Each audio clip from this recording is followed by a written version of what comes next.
Reference book पढ़ती हो दिमाग की कच्ची हो क्या?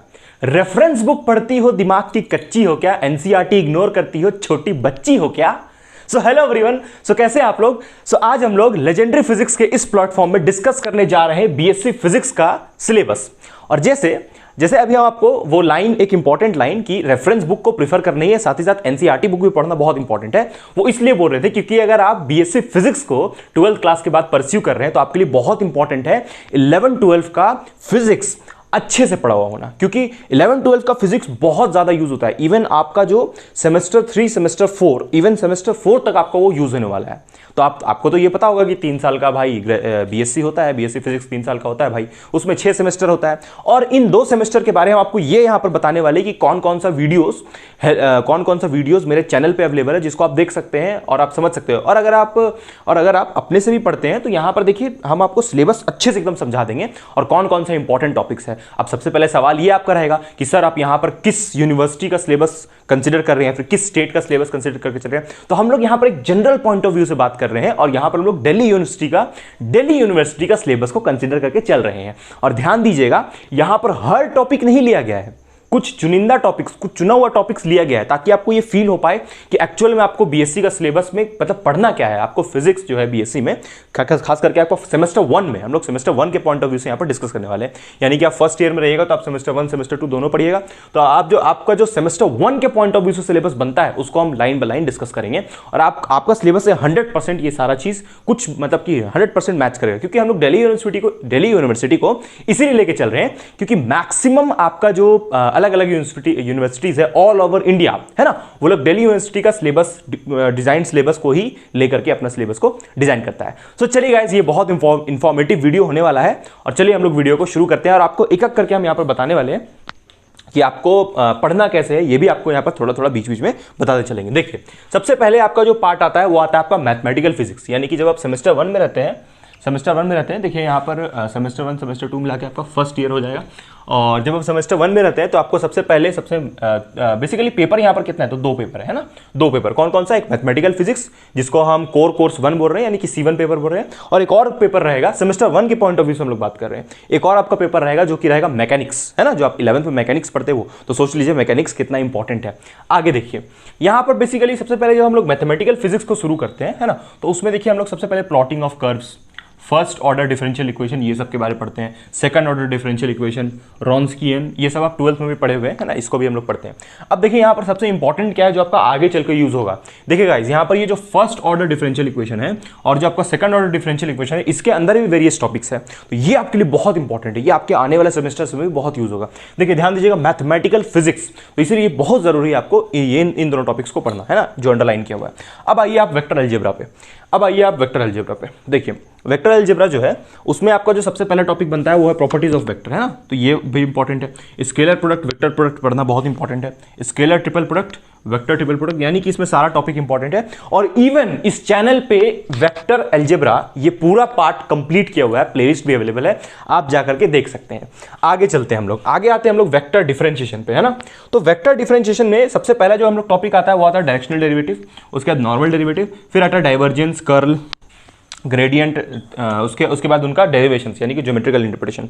और ये जो वेक्टर डिफरेंशिएशन वाला पार्ट भी है, ये डिटेल में एकदम कांसेप्ट क्लियर करके इस चैनल पे अपलोडेड है, प्लेलिस्ट बनाया हुआ गाइस, आप जाके उसको देख सकते हैं, बिल्कुल, है ना। तो देखिए आप समझ सकते हैं यहां पर कि आपका जो फिजिक्स है वो मैथ्स और जो आपका फिजिक्स है दोनों साथ में चलता है पैरेलली, है ना। मतलब आप मैथमेटिकल ऑपरेशंस का यहां पर हेल्प लेते हैं फिजिक्स जानने के लिए, तो इसीलिए आपको ये सब पढ़ाया जाता है पहले, ठीक है, जो कि बहुत इंपॉर्टेंट है आपको समझना भी। और ये सब बहुत मजेदार टॉपिक है, कोई बोरिंग नहीं है। हाँ, ये एक जो आपका प्योरली मैथमेटिक्स का अगर बात किया जाए तो देखिए कैलकुलस का पार्ट है, तो फर्स्ट ऑर्डर और second order differential equation purely mathematics है। बाकी यहां से प्योरली मैथमेटिक्स नहीं, यहां पर फिजिक्स और मैथ्स दोनों कंबाइन करके चलता है। तो ये हुआ आपका मैथमेटिकल फिजिक्स का कुछ पार्ट। अब देखिए ये वेक्टर डिफरेंशिएशन हुआ, इसके बाद वेक्टर इंटीग्रेशन है। तो चलिए गाइस, इसको हम लोग आगे कंटिन्यू करते हैं। पहले आप इसको, अगर आपको ये जो टॉपिक्स आपको अंडरलाइन इंपॉर्टेंट दिख रहा है उसको आप लिख लीजिए, फिर हम लोग आगे का सिलेबस की बात करते हैं। सो गाइस, आगे का जो मैथमेटिकल फिजिक्स का सिलेबस है उसको हम लोग डिस्कस करते हैं। तो देखिए यहां पर एक बहुत इंपॉर्टेंट टॉपिक जिस पे से आपका एग्जाम में क्वेश्चन आएगा ही आएगा, वो है वेक्टर इंटीग्रेशन। अब देखिए ये जो वेक्टर इंटीग्रेशन है ये वो नॉर्मल इंटीग्रेशन नहीं है जो आप क्लास 12th में पढ़ते हैं, ठीक है। ये वेक्टर इंटीग्रेशन हायर लेवल का मैथमेटिक्स होता है, यानी कि आपका जो इंटीग्रेशन है वो आपको एकदम डिटेल में एकदम क्लियर होना चाहिए, मतलब उसका कंसेप्ट एकदम क्लियर होना चाहिए, तभी आप ये जो चैप्टर है वेक्टर इंटीग्रेशन वो पढ़ सकते हैं। अगर आपको इंटीग्रेशन से डर लगता है तो कोई बात नहीं, है ना, कोई बात नहीं, हम लोग इसके ऊपर वीडियोस बना रहे हैं। अभी देखिए वेक्टर इंटीग्रेशन पे पहले भी पहले का भी वीडियो बना हुआ है मेरा, बट हम लोग एक फ्रेश मतलब नए तौर से वीडियो को अपलोड कर रहे हैं, मतलब इस टॉपिक के ऊपर वेक्टर इंटीग्रेशन के ऊपर, और उसको हम लोग आपको एकदम डिटेल में एकदम बेसिक से लेके ऊपर तक हम लोग जाएंगे, ठीक है। अभी एक वीडियो हम अपलोड कर चुके हैं इसके ऊपर ऑर्डिनरी इंटीग्रल्स का, तो इसीलिए गाइस आप चैनल को सब्सक्राइब कर लीजिए, क्योंकि हम लोग यहाँ पर रेगुलर वे में आपका जो सेमेस्टर 1 है, सेमेस्टर 1 में जो मैथमेटिकल फिजिक्स है उसके पॉइंट ऑफ व्यू से वीडियोस को अपलोड कर रहे हैं। जैसे ही हम लोग का मैथमेटिकल फिजिक्स वाला सिलेबस कंप्लीट होगा, मतलब ऐसे तो लगभग कंप्लीट हो गया, यानी कि इसके पिछले वाला जो था जो अंडरलाइन किया था टॉपिक्स वो सब कंप्लीट हो चुका है ना, तो आप उसको देख सकते हैं जाकर के, और अभी का बनाया हुआ वीडियोस, करंटली वीडियोस बनाया हुआ है, ठीक है, तो आप उसको देख सकते हैं। अब यहाँ पर इंपॉर्टेंट टॉपिक्स के ऊपर आते हैं। देखिए गाइस एक और चीज कि जैसे यहाँ पर जो ऑर्थोगोनल कर्वीलिनियर कोऑर्डिनेट है और जो डिराक डेल्टा फंक्शन है, दो टॉपिक्स यहाँ पर लिखा हुआ है, तो ऐसा मत सोचिएगा कि ये दोनों मतलब कि वेक्टर इंटीग्रेशन के अंदर था, नहीं, ये दोनों एक अलग चैप्टर ही है, इसके अंदर बहुत सारा टॉपिक्स है, इसके अंदर भी टॉपिक्स है, तो हम यहां पर वो लिख नहीं रहे हैं आपको थोड़ा सा आसान करने के लिए, इसके अंदर भी टॉपिक्स है, आप अपने सिलेबस में चेक कर सकते हैं उसको। अच्छा, जो ऑर्थोगोनल कर्वीलिनियर कोऑर्डिनेट है उसका पूरा प्लेलिस्ट चैनल पे बना हुआ है और पूरा कंप्लीट किया हुआ है, आप इसको देख सकते हैं। और जो आपका डिराक डेल्टा फंक्शन है इस पे कोई वीडियो अपलोडेड नहीं है, हम लोग इसको भी कंप्लीट करेंगे, बस आप सपोर्ट कीजिए गाइस और चैनल को सब्सक्राइब कीजिए और ज्यादा से ज्यादा वीडियोस को शेयर कीजिए। देखिए आपका वेक्टर इंटीग्रेशन बहुत इंपॉर्टेंट है, इसमें हर एक टॉपिक इंपॉर्टेंट है। सबसे ज्यादा क्वेश्चन इसमें कहां से आता है, तो आपका गॉस डाइवर्जेंस थ्योरम और स्टोक्स थ्योरम है ना, इसके ऊपर बहुत क्वेश्चन आता है, तो उसके लिए आपको एकदम इंटीग्रेशन एकदम क्लियर होना चाहिए। देखिए अभी हम लोग ऑर्डिनरी इंटीग्रेशन के ऊपर वीडियो कर चुके हैं, इसके बाद हम लोग नेक्स्ट वीडियो मल्टीपल इंटीग्रल के ऊपर करने वाले हैं, यानी कि एक मतलब कि कल परसों तक ये वीडियो आ जाएगा, और उसके बाद फिर लाइन, सरफेस, वॉल्यूम, हो सकता है आपको कॉलेज में ये पढ़ाई हुआ भी होगा, या अगर कॉलेज अगर होगा तो ये सब पढ़ाई कराया जाएगा, लेकिन बस टच किया जाएगा, आपको यहाँ पर इंटीग्रेशन बेसिक से शायद नहीं बताया जाए, तो इसीलिए आपको इंटीग्रेशन एकदम क्लियर होना चाहिए अगर ये सब समझना है तो। और आप समझ गए यहाँ पर ऑर्थोगोनल का टॉपिक एक रहेगा, एक नया चैप्टर, और फिर ये एक चैप्टर रहेगा डिराक डेल्टा फंक्शन, तो यानी कि इधर पूरा मैथमेटिकल टॉपिक्स ही है मैथमेटिकल फिजिक्स में, यानी कि आपका फिजिक्स के साथ साथ मैथमेटिक्स दोनों चलेगा। तो पहले आपका मैथ्स क्लियर होना चाहिए, तब आप फिर इन टॉपिक्स पे आइएगा तो आपका क्लियरिटी बनेगा। मतलब कि जैसे आपको मान लीजिए कि वेक्टर इंटीग्रेशन पढ़ना है तो आपका इंटीग्रेशन का कंसेप्ट एकदम क्लियर होना चाहिए, तब जाके। अब इंटीग्रेशन का मतलब ये नहीं कि आपको इंटीग्रेशन बाय पार्ट, सब्स्टिट्यूशन, हालांकि वो सब तो आना चाहिए, वो सब आपका सेमेस्टर 3 में यूज होगा, बट अभी के लिए कम से कम इंटीग्रेशन का जो बेसिक्स है वो आना चाहिए। जैसे ये आप बताइए हमको कि इंटीग्रेशन x का पावर n कितना होता है, तो इसका इंटीग्रेशन सबको पता होना चाहिए कंफर्मली, x का power n+1 upon n+1 plus c, ठीक है। तो देखिए ये सब बेसिक्स तो बिल्कुल एकदम ही आना चाहिए आपको। चलिए अब हम लोग चलते हैं आपका सेकंड पेपर की तरफ, मतलब जो आपका सेमेस्टर 1 है, ये फर्स्ट पेपर हुआ मैथमेटिकल फिजिक्स C1 है ना, ये C1 पेपर हुआ। अब हम लोग चलते हैं पेपर 2 के तरफ, किसके अंदर, वही सेमेस्टर 1 के अंदर। सेमेस्टर 2 का इस वीडियो में हम लोग बात नहीं करेंगे, इसके लिए हम लोग कोई और वीडियो अपलोड करेंगे। आप कमेंट करके बताइए गाइस कि आपको सेमेस्टर 2 का सिलेबस का डिस्कशन चाहिए कि नहीं, या फिर अगर आप किस सेमेस्टर में उसको भी कमेंट कीजिए, आपका कौन सा यूनिवर्सिटी है, ये सब कमेंट्स में बताइए।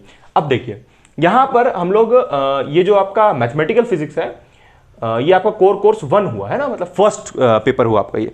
अब हम लोग चलते हैं मैकेनिक्स की तरफ, मतलब सेमेस्टर 1 में 2 पढ़ना होता है, पहले भी बताया आपको, मैथमेटिकल और मैकेनिक्स। तो अब हम लोग चलते हैं मैकेनिक्स की तरफ और वहां पर समझते हैं ये कि आपका 11th 12th आपको कैसे हेल्प कर सकता है मैकेनिक्स पढ़ने के लिए।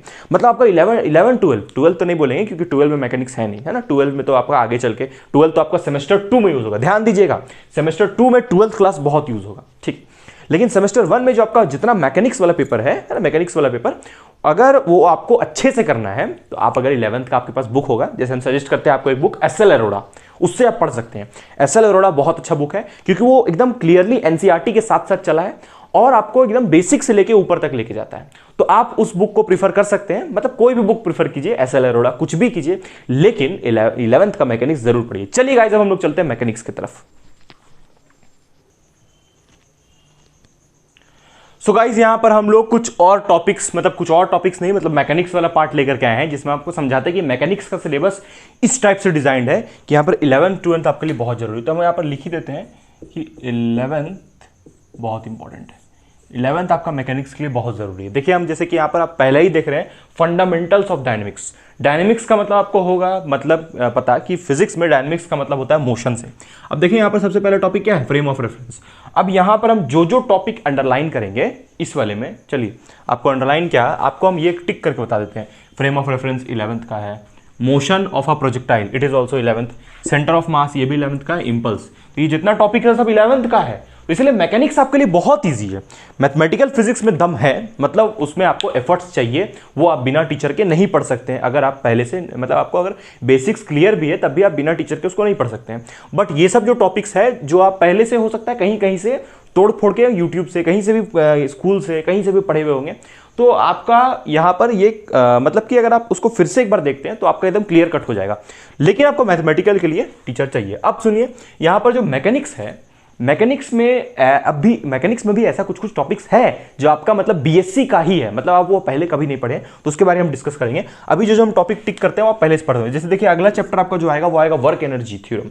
अब देखिए अलग अलग यूनिवर्सिटी का, अच्छा यहाँ पर भी जो फंडामेंटल्स ऑफ डायनेमिक्स है पूरा सिलेबस का नहीं लिखा हुआ है, हम यहाँ पर बस कुछ टॉपिक्स को टच किए हैं आपको ये फील दिलाने के लिए कि आपका सिलेबस कैसा है।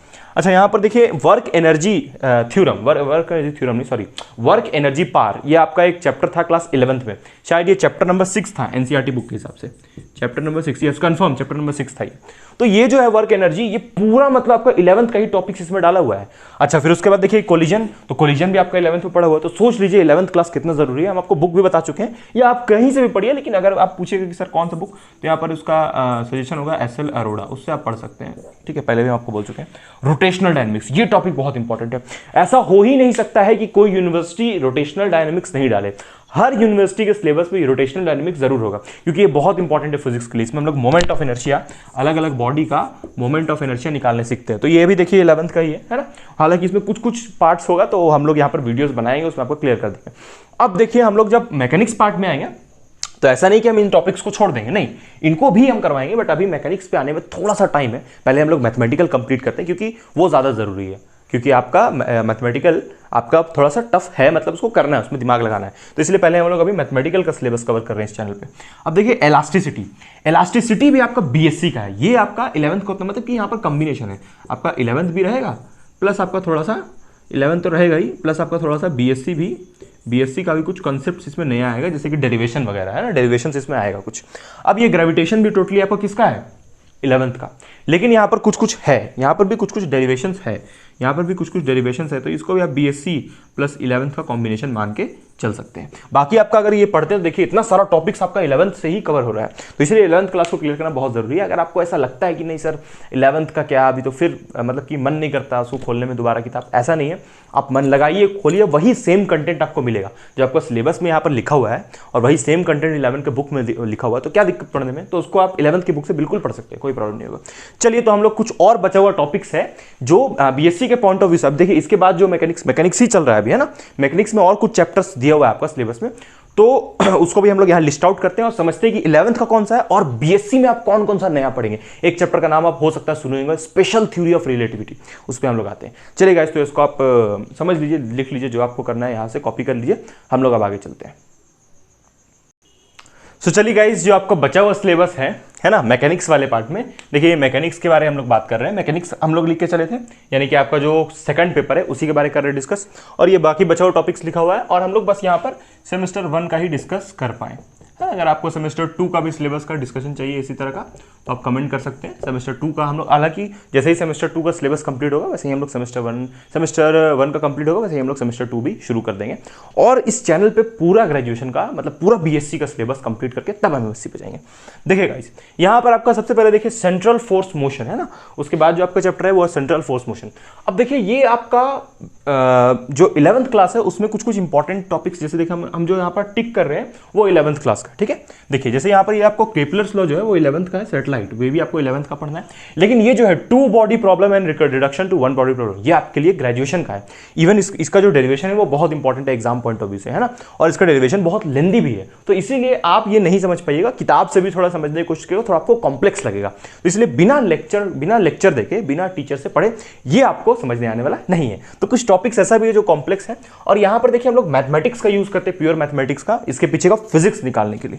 ठीक है, अब आइए ऑसिलेशन पे। ऑसिलेशन आप पहले क्लास 11th में पढ़ चुके हैं, देखिए ये भी 11th का चैप्टर है। अगर आपको ऑसिलेशन पहले नहीं भी पढ़ा हो, देखिए यहाँ पर जैसे इसका जो डिफरेंशियल फॉर्म होता है एसएचएम का, सिंपल हार्मोनिक मोशन का, उसका आपको डिफरेंशियल फॉर्म डिराइव करना भी है ना। तो कुछ कुछ यहाँ पर ऐसा चीज है जो आपको बीएससी में ही नहीं पढ़ना है, जैसे कि फोर्स्ड ऑसिलेशन भी आप 11th में पढ़े हुए हैं, है ना। फोर्थ ऑसिलेशन आप 11th में पढ़े हुए हैं। अब देखिए ये जो टॉपिक है ट्रांसिएंट एंड स्टेडी स्टेट, ये आपका बीएससी का ही टॉपिक है।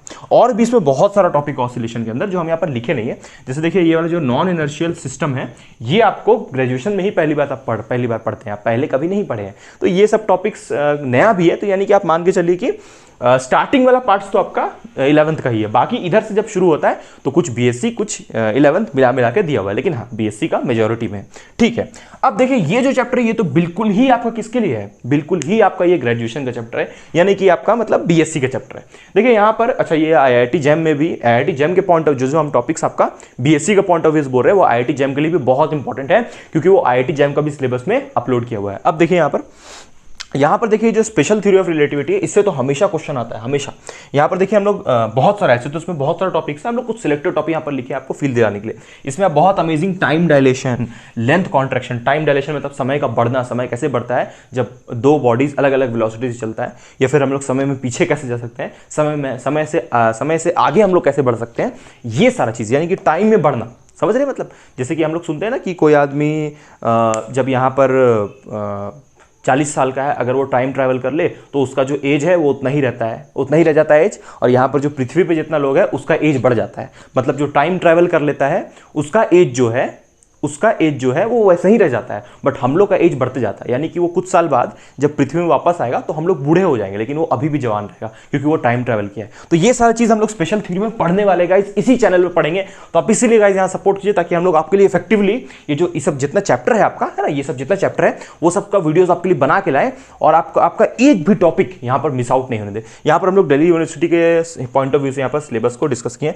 Michelson Morley experiment, Lorentz transformation equation, सारा चीज़ हम लोग यहाँ पर डिस्कस करेंगे आपका बीएससी फिजिक्स के लिए। तो ये हुआ आपका पूरा कंप्लीट सिलेबस। और यहाँ पर कुछ प्रैक्टिकल्स भी होता है जो आपका बीएससी में होता है। प्रैक्टिकल्स भी एज इट इज बहुत इंपॉर्टेंट है, एज वेल एज प्रैक्टिकल्स बहुत इंपॉर्टेंट है आपका बीएससी के लिए। लेकिन जो आपका ये जो सिलेबस है वो ज़्यादा इंपॉर्टेंट है आपके आईआईटी जेईई ये सब के लिए एग्जाम, क्योंकि आपको अगर क्लियर करना है तो। बाकी जो आपका एक्सपेरिमेंट्स होता हम लोग करते हैं लैब में, वो तो ज्ञान के लिए होता है। लेकिन हाँ ये बहुत इंपॉर्टेंट है अगर आप आईआईटी जेईई के लिए एम कर रहे हैं तो, है ना। Okay guys, thank you. तो इतना ही था आपका सिलेबस। आपको अगर सेमेस्टर 2 का भी चाहिए तो आप कमेंट सेक्शन में कमेंट करके हम लोग को बता सकते हैं। Okay guys, thank you.